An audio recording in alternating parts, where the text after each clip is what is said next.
Now in today's days, Dragon Ball Z games are pretty much a dime a dozen. Every time you turn around, there's a new Dragon Ball Z game. But that wasn't always the case.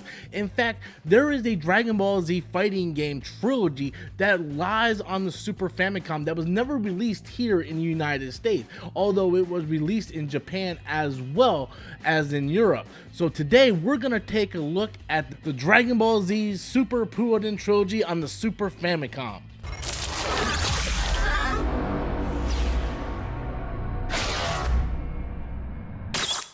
The Dragon Ball Z Super Butoden games are a trilogy of games that are on the Super Famicom that was released in Japan as well as over in Europe between the years of 1993 and 1994.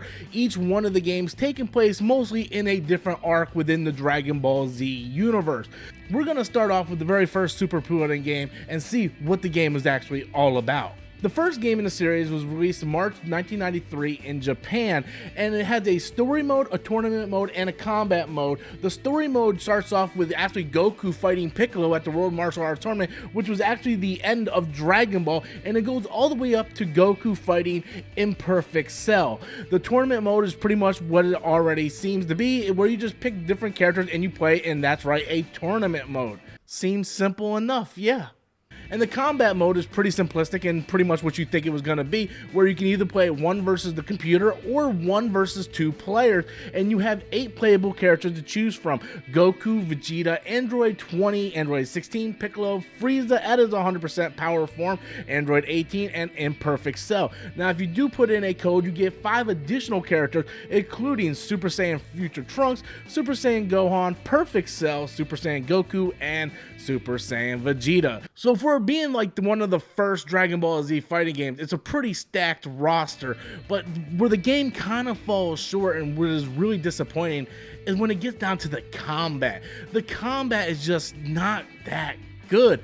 You would think that the combat would be as good as something like Street Fighter 2, but it actually isn't. In fact, it's very hard to control these characters, and it's a very slow-paced game. It's not as quick-paced as you think a Dragon Ball Z game would be. You can fly in the air, and that's actually really cool, but once you do, and once you get away from your opponent, you actually get a split in the screen, so you can access different locations on the stage, and this is actually a really cool feature. However, I feel like they just never were able to pull it off to make it look as good as it could be. Some of the special moves aren't that great looking, and it's kind of hard to pull them off, to be honest with you, but for a first ever Dragon Ball Z fighting game on the Super Famicom, this game is actually pretty passable, and if you just want to play it for nostalgia's sake, it's actually not that bad. The second game in the series, ironically enough, also came out in 1993, but this time it was December of 1993.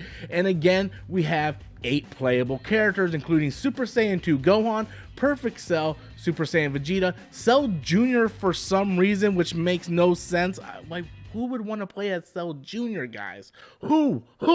Super Saiyan Future Trunks, Piccolo, and 2 characters coming straight out of the BoJack movie. There's also 2 secret characters, including Super Saiyan Goku and Super Saiyan Legendary Broly. And just like the previous game, we have 3 additional story modes, including the story mode, which goes up to the Cell Saga, as well as playing a couple of the DBZ movie games. That's why Broly and BoJack are actually unlockable with a secret code. And of course, we get the duel mode and of course the tournament mode. Once again, the combat is pretty much the same. It's a little bit better than the first game that came out like literally just a couple months prior to this, but the combat is a little bit better, and once again we have to deal with the split screen every time you want to fly up. But after a little bit of time, you actually do get used to that split screen feature, and they actually have a radar right above the health bar that actually indicates where your player is, so you can keep track of every player on the screen while you guys are fighting it out. The power moves are a little bit better in this game than they were in the previous game, and overall, again, it took the first game and really kind of improved on some of the problems that were stated in the first game.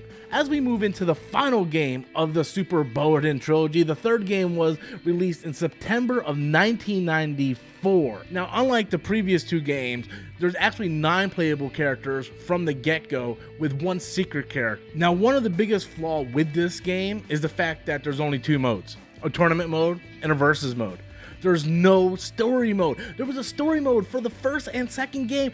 Why would you have a third installment of the game going into the Majin Buu saga and not have a damn story mode for the game? It makes no sense. It was almost like they were saying, you know what, no one plays these games for the story. They watch the anime. They already know what the story is. Screw it. We're just gonna have a simple versus mode and a tournament mode, and they're gonna freaking love it. Now, the characters that they added are fantastic. Being able to play as Supreme Kai and Majin Buu, that's awesome.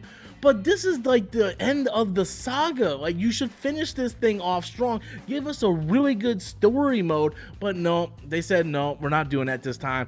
Instead, we're just gonna give you a versus and tournament mode, just like it. And the game plays just similar as the previous two games. All the combat is pretty much the same. The techniques are pretty much the same. At this point, if you played the previous two games, you know what you're gonna get in terms of gameplay with this game. Now, I'll be the first person to admit that these three games aren't the greatest games ever, and they definitely show their age, especially in terms of gameplay and the way the games actually function. But as a Dragon Ball Z fan and a hardcore gamer, it was really nice to go back and play some of these old retro games on the Super Famicom to see where the Dragon Ball Z gaming actually came from, where it started on the Famicom and then moved over with the Super Famicom. Look at how we got Dragon Ball Z Fighters today. We wouldn't have games like that if it wasn't for the stepping stone of what games like the Super Butoden Trilogy had laid out previous to that. So overall, yes, they're not the best quality games, but they're still fun to go back and put nostalgia glasses on and give a shot to these games that were really the beginning of it all. Well, everybody, that is my review of the Dragon Ball Z Super Butoden Trilogy. Have you guys played these games? Are you interested? Leave those comments in the comment box below. And until next time, as always, I am Robert Storms, and that's my opinion.